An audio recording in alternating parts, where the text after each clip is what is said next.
Fala galera, tudo bem com vocês? Preparados para mais uma aula? Nosso assunto hoje é binômio de Newton, então não sai daí que após a vinheta a gente começa a aula, então solta a vinheta!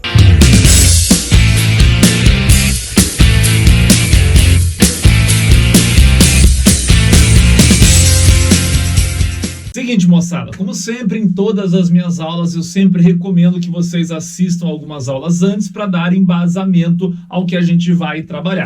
E quando a gente fala de binômio de Newton, eu não posso falar para vocês que simplesmente vocês vão trabalhar sem nenhum conhecimento anterior, sem nenhum conhecimento prévio. Vocês precisam muito mesmo manjar bem de número binomial para trabalhar lá com o nosso triângulo de Pascal, que vai facilitar o teu compreendimento no desenvolvimento de um binômio de Newton, tá bom? Binômio de Newton passa a ser uma soma, e quando eu digo soma, entenda que aqui no meio pode ser um sinal de mais ou de menos, porque eu posso adicionar coisas negativas também, tá bom? Uma soma, então, de dois termos elevado a um expoente natural. Então, tu tem lá, por exemplo, x mais a elevado a 0, x mais a elevado a 1, x mais a elevado a 2, são estruturas de binômio de Newton, ok? Binômio porque são dois e Newton porque ele que trabalhou. Só quero que fique bem claro, vou fazer um rascunho aqui, já vou apagar,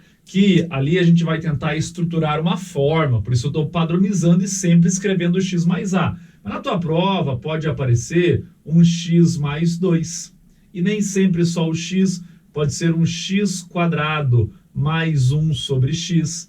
Pode ser lá um raiz de x mais x elevado à terceira. São coisas mais ou menos nesse estilo que aparece, elevado a qualquer expoente, a um 7, a um 6, a um 4, não importa qual seja, tá bom? Professor, então por que vai usar sempre x mais a? Só para a gente padronizar, para a gente chegar num padrão, porque a gente vai entender um certo comportamento. Porque quando eu coloco esta soma elevada a um expoente, os primeiros resultados desse desenvolvimento que você está observando no quadro, eles são resultados que tu até consegue saber de cabeça muitas vezes. Por quê? Porque a gente usa com bastante frequência. Então olha o primeiro aqui, ó, tem uma potência elevada a 0. Toda base diferente de 0 elevado a 0 vai dar 1. Então isso aqui não é uma novidade. Depois, ó, uma base elevada a 1, ela própria. Então x mais a elevado a 1 é o próprio x mais a. Agora, ó, elevado ao quadrado. Isso aqui é o quê? Produto notável. Então tu conhece isso. Quadrado do primeiro termo, duas vezes primeiro pelo segundo, mais quadrado do segundo termo. Na teoria, x mais a ao cubo também é um produto notável, que alguns até sabem de cabeça. Não sabe? Não tem problema, ok, galera? Sem problema nenhum se tu não lembra de cabeça isso, porque a gente vai estruturar uma ideia hoje para desenvolver qualquer soma elevado a qualquer expoente natural, bom? Mas para quem lembra, ó, é o cubo do primeiro, 3 vezes o quadrado do primeiro pelo segundo, 3 vezes o primeiro pelo quadrado do segundo, mais o cubo do segundo. E daí por diante, eu acho meio difícil quem tenha sempre 100% decorado, tá bom? Eu já coloquei os resultados aqui, mas vamos supor que eu não soubesse nem o resultado. Vamos só lembrar que isso aqui é fazer x mais a vezes ele mesmo 3 vezes. Isso aqui deveria vir da onde? X mais a vezes x mais a vezes x mais a, ou seja, 4 vezes. Depois, ó, x mais a vezes x mais a 5 vezes. Lembrando que é uma potência, então tu sabe o significado real da situação que nós estamos trabalhando, tá bom? Mas vamos lá, eu já coloquei pronto o resultado aqui, ó. Isso aqui, quando a gente desenvolver, vai dar x à quarta mais 4x ao cubo a, mais 6x quadrado a quadrado, mais 4x a ao cubo, mais a elevado à quarta. Olha o que eu coloquei aqui embaixo, ó. X mais a elevado à quinta vai dar quanto? X elevado à quinta, mais 5x elevado a 4a, mais 10x ao cubo vezes a ao quadrado, mais 10x quadrado ao cubo, mais 5x à quarta, mais a elevado ao cubo. Meu Deus, professor, como é que tu sabe isso aí de cabeça? Vocês também vão conseguir colocar a resposta mais direto assim que a gente trabalhar com algumas ideias. E a primeira vai ser o seguinte, olha aqui, ó. Toda vez que nós estamos desenvolvendo o tal do binômio de Newton, a gente tem uma quantidade de termos. E essa quantidade, observe o seguinte, Olha aqui, ó, se o expoente é 0, a gente teve um termo como resultado. Se o expoente é 1, nós tivemos 2 termos. Expoente 2, 3 termos. Expoente 3, 4 termos. Expoente 4, 5 termos. Expoente 5, ó, 1, 2, 3, 4, 5, 6 termos. Então, isso é a primeira coisa que eu quero que vocês guardem, ok? A quantidade de termos no desenvolvimento do nosso binômio. Consideramos um binômio aleatório. Vou até escrever aqui, ó, o x mais a elevado a n. A quantidade vai ser exatamente n mais 1. É sempre o teu expoente mais 1. Se eu estou elevando a décima, ele vai ter 11 termos. Se eu estou elevando a 20ª potência, ele vai ter exatamente 21 termos. Guarde isso, que isso é uma coisa extremamente importante e a tua prova pode cobrar. Já vi provas perguntando o seguinte, ele coloca assim para vocês, ó. Se no desenvolvimento desse binômio n é um número par, então a quantidade de termos é ímpar. Perfeito. Se aqui for 8, a resposta vai dar 9. Se aqui for 10, a resposta vai dar 11 e assim por diante, tá bom? Fique bem atento quanto a isso, que isso pode ser a primeira perguntinha que o cara pode fazer pra gente, tá bom? Agora vamos lá. A gente vai tentar estruturar, além disso que a gente já entendeu, a ideia da onde vem tudo isso que está colocado aqui. É uma ideia, tá bom? Que, repito novamente, se tu esquecer, e eu quero que não esqueça, é óbvio, é só fazer a potência. Quando eu digo é só fazer a potência, vai dar um trabalho gigantesco, é claro, tá bom? O tal do Newton, ele facilitou a nossa vida trabalhando com estruturas mais fáceis, ou seja, ele deixou mais fácil pra gente. Ele falou assim, ó, vai seguir um padrão, e a gente vai só tentar observar este padrão. Então, vamos lá. O primeiro padrão a ser observado é quanto ao primeiro termo, tá bom? Que a gente aqui chamou de x. O que vai acontecer com esse primeiro termo? Olha aqui, ó. Ele vai sempre começar na potência máxima, que é o próprio n, e vai decrescendo, ó. 5, 4, 3, 2, 1, 0. Depois, o segundo carinha que a gente estruturou de A aqui, ó, ele sempre começa na potência mínima, que é o 0, e vai aumentando até chegar na máxima. Ó, veja, não tem, então é 0. Depois, 1, 2, 3, 4, 5. Em todos os casos, observe, ó, potência do x começa na máxima, que é 4. Depois, ó, 3, 2, 1, sumiu 0. Potência de A, 0, 1, 2, 3, 4. Perfeito? Sempre assim. A potência do primeiro cara começa no maior e vai decrescendo. A potência do segundo cara começa no menor e vai crescendo. E é legal entender que esse comportamento onde uma cresce ou decresce são comportamentos que se completam sempre para fechar o teu n, sempre para fechar o teu expoente, ó. Aqui começa com 4 e 0, que dá 4. 3 e 1, que dá 4. 2 e 2, que dá 4. 1 e 3, que dá 4. 4 e 0, que dá 4. Olha aqui, ó. 5 e 0, que dá 5. 4 e 1, que dá 5. 3 e 2, que dá 5. 2 e 3, que dá 5. 4 e 1, que dá 5. Só 5 e 0, que dá o próprio 5. Deu para compreender, então, o que acontece com as potências? Primeiro, entendo o que acontece com as potências. Tá bom, professor, mas beleza. X e A eu até entendi o comportamento, mas tem mais um detalhe, professor, tem números aparecendo, ó, tem um 3 aqui no meio, tem um 6 aqui no meio, tem uns 10 aqui no meio. Da onde surgem esses números aí? O que eu falei para vocês lembrarem mesmo? Eu falei para vocês lembrarem lá no início da aula, triângulo de Pascal. Lembra do nosso triângulo de Pascal? Quem não assistiu a aula de números binomiais e triângulo de Pascal, deve então primeiro assistir essa aula. Lá no triângulo de Pascal, a gente tinha um desenvolvimento onde aparecia, lá na primeira linha, 1. Lembra disso? Depois, olha os númerozinhos aqui, não aparece, ó. 1 e 1.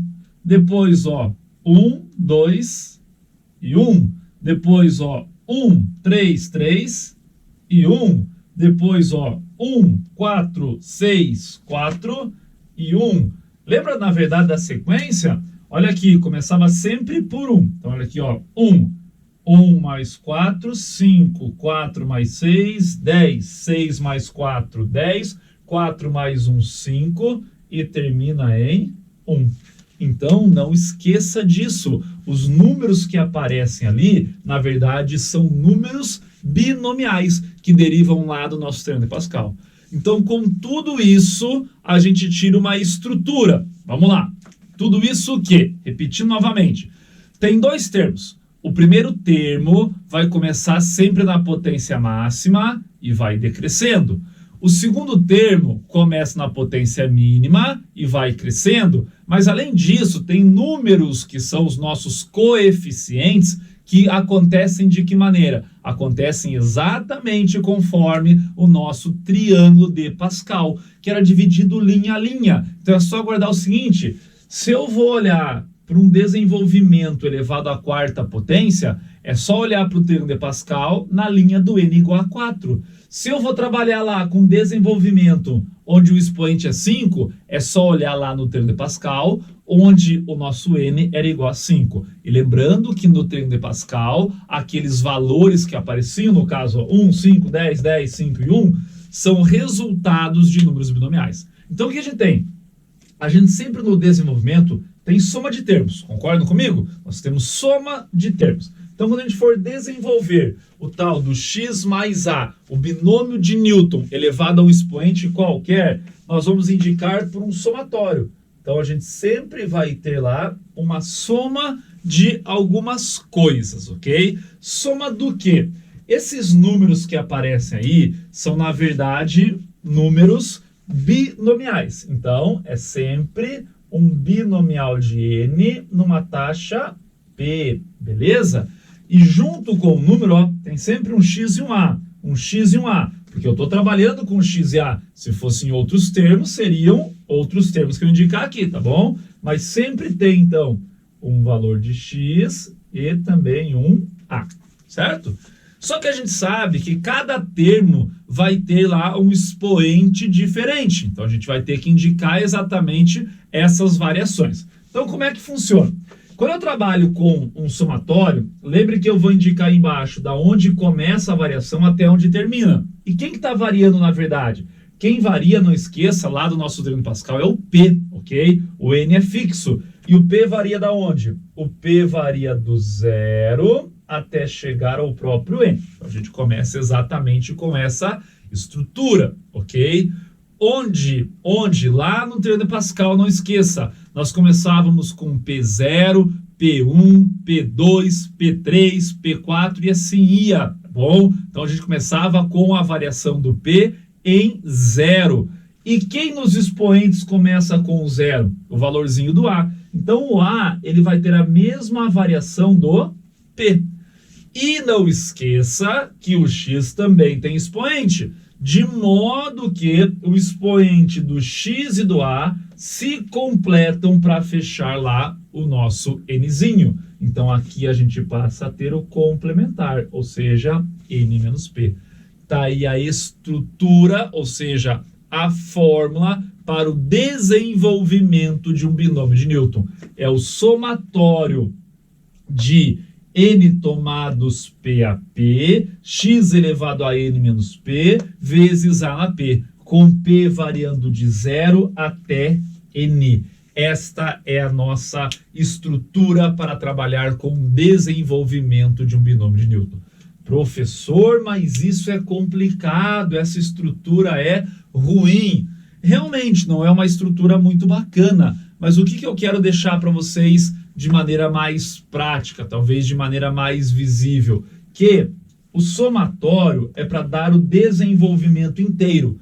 Numa prova, normalmente, ele pergunta um termo em específico. E quando ele perguntar um termo em específico, ele vai pedir para a gente o que é chamado de termo geral. Algo muito parecido que tu já deve ter visto quando estudou lá progressões. Lembra quando a gente estuda progressão? Sei lá, vou trabalhar com PA ou com PG, tanto faz. eu quero achar o termo de posição 8, o termo de posição 9, o termo de posição 21. Aqui é mais ou menos a mesma coisa. Olha aqui, ó. Nesse desenvolvimento eu tenho, ó, o primeiro termo, o segundo termo, o terceiro termo, o quarto termo e o quinto termo. Então, seu com eco, cada estruturinha dessa aqui, ó, ela é chamada de termo. Então, no desenvolvimento de um binômio de Newton, qual é o segundo termo? No desenvolvimento de tal binômio de Newton, qual é o terceiro termo? Então, ao invés de ele pedir para desenvolver inteiro, então eu não preciso pegar toda a soma, eu vou pegar um pedaço só. Então, a fórmula do termo geral que a gente vai ter, ela é a mesma que está ali, só que sem o somatório. Então, passa a ser binomial de n numa taxa p, vezes x elevado a n menos p, vezes a na p. Esta é a fórmula do nosso termo geral, que nós vamos indicar por um tzão, ok? Só que esse tzão o quê? Pode ser o primeiro termo. Se for o primeiro termo, é T1. Se for o segundo, é T2. Se for o terceiro, é T3. Só que na fórmula a gente indica assim, ó, T de P mais 1. Essa é a estrutura da fórmula. Por que T de P mais 1? Porque lembra que a variação começa no P igual a 0. Mas eu não falo termo de posição 0, eu vou falar termo de posição 1. Então, quando o nosso P for 0, nós temos um primeiro termo. Quando P for 1, nós temos o segundo termo. E assim por diante, tá bom? Então, essa passa a ser a tua fórmula para trabalhar com o termo geral do desenvolvimento de um binômio de Newton. Professor, como é que funciona isso então? Vamos colocar aqui um exemplo, ó. Dá para a gente pegar um exemplinho pronto ali, ó. Vamos pegar só para comprovar como funciona isso. Eu quero aqui nesse desenvolvimento, ó. Vamos pegar lá x mais a elevado à quinta potência. Eu quero achar o terceiro termo do desenvolvimento deste binômio de Newton. Como que eu vou achar lá o terceiro termo? O terceiro termo é aqui, ó, primeiro, segundo, terceiro. Então, a gente sabe a resposta, ó. O terceiro termo tem que dar exatamente 10x ao cubo ao quadrado. Mas eu quero te mostrar a aplicação da fórmula. Então, como é que fica? Vamos lá, ó. Vou aplicar o formulário. É T de P mais 1, ok? Se eu quero o terceiro termo, o meu P tem que ser 2, ó. 2 mais 1, para que a gente tenha o terceiro termo. Então, o que vai acontecer? Vai ser um binomial de n, que é 5, na taxa 3, vezes o primeiro termo elevado a 5 menos 3, vezes o segundo termo, ó, elevado a p, que é 2. Ok? Ou coloquei 3, galera, desculpa, né? O p é 2. O P é 2, me desculpe, o P é 2. Aqui, ó, o P ele vale 2, né? Desculpa, ó, o Pzinho vale, esse aqui é o nosso P, T de P mais 1. Maravilha? Então, o que vai acontecer aqui, ó? O nosso terceiro termo vai ser binomial de 5 na taxa 2. É 5 vezes 4 dividido por 2, vezes x elevado à terceira potência, vezes a elevado à quarta. Ou seja, o teu terceiro termo vai dar 5 vezes 4, 20, dividido por 2 vai dar 10. X ao cubo a quadrado. Exatamente, ó, o que nós tínhamos aqui. Só para te mostrar a aplicação da fórmula do termo geral. Então, por mais que seja uma fórmula esquisita, ela é só troca de termos, ok? Tu vai ter que guardar da onde vem toda a estrutura para ficar mais fácil lembrar esta formulinha e depois é só aplicar lá no termo geral.